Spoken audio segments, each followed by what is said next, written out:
this video, it's a warm day here in Kentucky, and I haven't had my trucks that I have finished started since end of October, 1st of November, and I guess it's time we start them, try to start them and let them warm up a little bit. Hopefully the batteries are still up. I didn't have any battery tenders on either one this year, which I probably should have had, but I didn't. But the Ford, the F100 here, the 67 Coyote truck, I had just put a new battery in, so hopefully it's okay and it'll start. So I'm going to try it first, and then we'll try the Silver 81.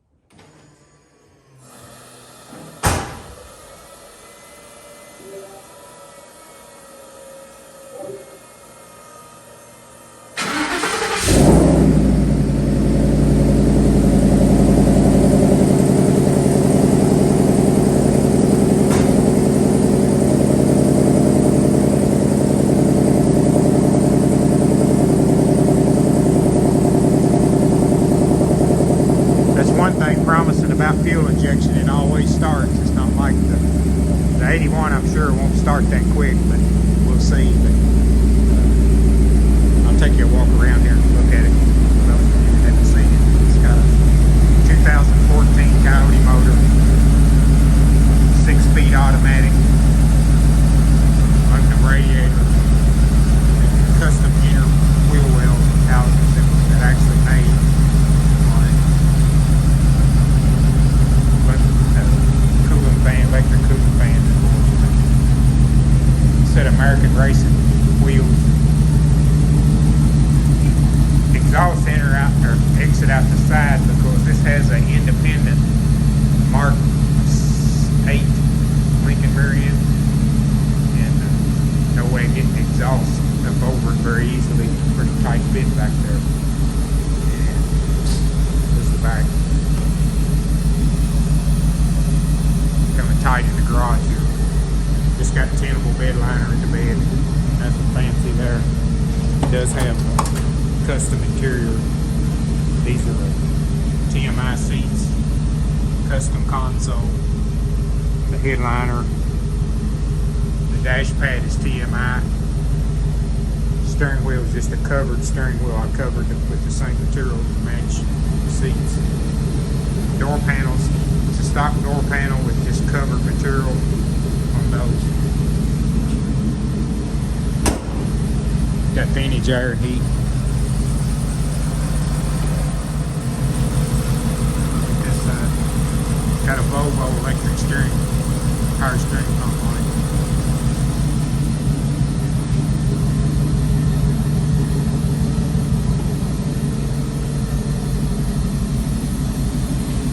Paint is an Arrival. It's called Arrival Blue. It's a General Motors blue, and the silver is off of a BMW silver color. That I just chose those because it sort of looked old school, but had a little updated version to it too. Put new trim on the sides, new bumpers, new mirrors, new door handles. It's got Dakota digital gauges panel in it.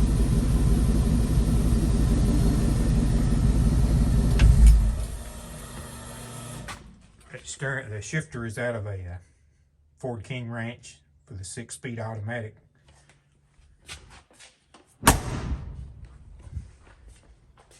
Good cruising truck. Geared pretty high. It'll actually run out on the road pretty good. Now I'll take you over to the Silver 81. We'll see if it starts as easy as this one. Not. Okay, this is the 81 square body. It still has the original, well, I don't know if it's original or not, but it still has a 305, which is what the truck was born with. 350 turbo transmission. Get the hood up here. Like I say, my garage is a little bit tight with all these vehicles in here. So.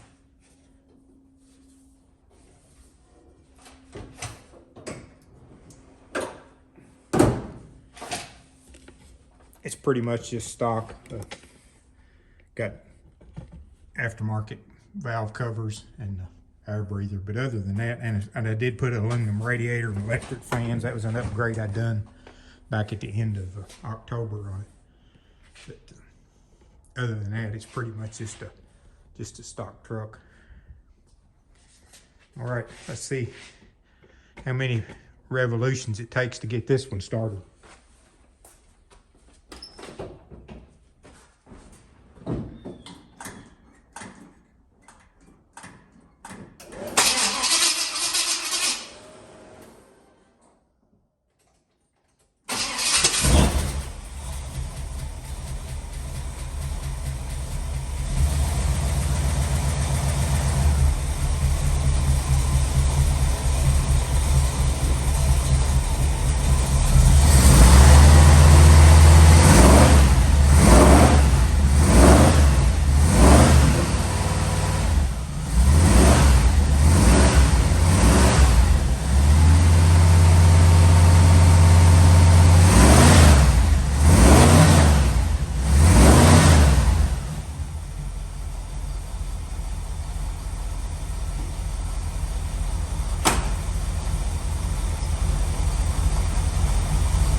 That was almost unbelievable. Usually never starts that quick when it's cold, but it just was having a good day maybe. This truck's got the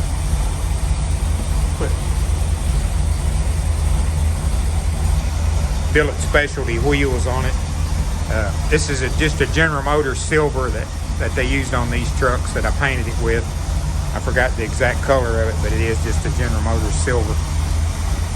I did put headers on it. I mean, I didn't fail to mention that, I guess, but got headers and new exhaust, put dual exhaust on it.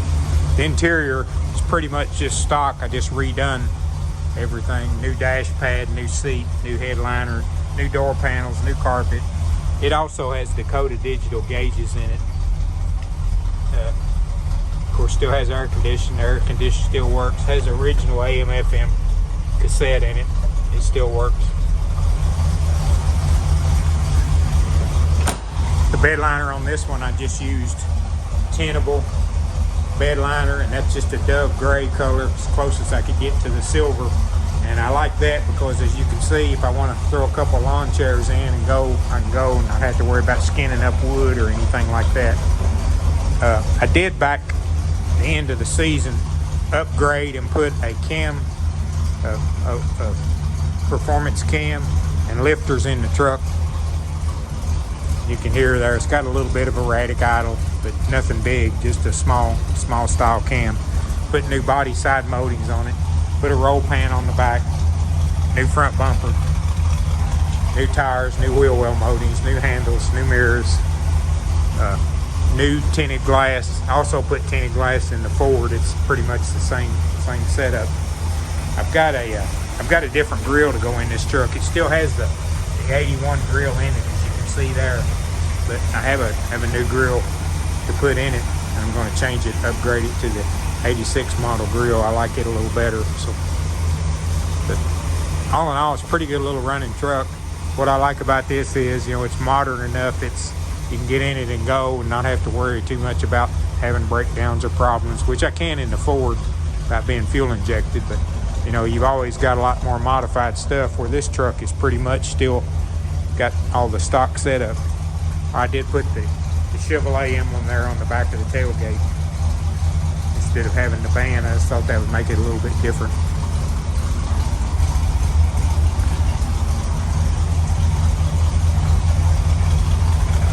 All right, they both started. That's good. So hopefully they'll be ready for springtime to get out and cruise some in them. I'll wrap this up here. Thanks for watching. Have a good day. So here's the grill that I got to go in the 81. I think it's actually fits like Suburbans, Tahoes, trucks. Has chrome surround on it that I have to get, but I knew that when I ordered it. But just kind of dress up the front of it a little bit. Nothing really wrong with those. I call them the tooth grill, but I like this a lot better. So that'll be going in there as soon as I can get it back in the shop to do some changing.